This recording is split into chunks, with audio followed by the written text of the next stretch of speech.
Stephen గారు చెప్తారు, ఆ నీతిమంతుని రాకను గూర్చి ముందు తెలిపిన వారిని చంపితిరి. ఎవరు ఆ రాకను గూర్చి తెలిపినటువంటి వ్యక్తి?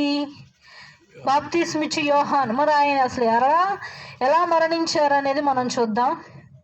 మత్తయి సువార్త 14వ అధ్యాయము 1వ వచనం నుంచి చదువుదాం.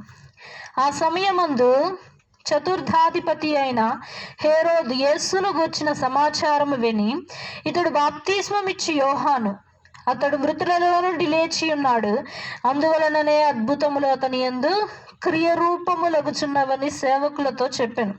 ఏలయనగా నీవు నీ సోదరుడైన ఫిలిప్పు భార్యగు హేరోదియాను ఉంచుకొనుట న్యాయము కాదని యోహాను చెప్పగా, హేరోదు ఆమె నిమిత్తము యోహానును పట్టుకొని బంధించి చెరసాలలో వేయించి ఉండెను. ఏమన్నా తప్పు చెప్పాడా?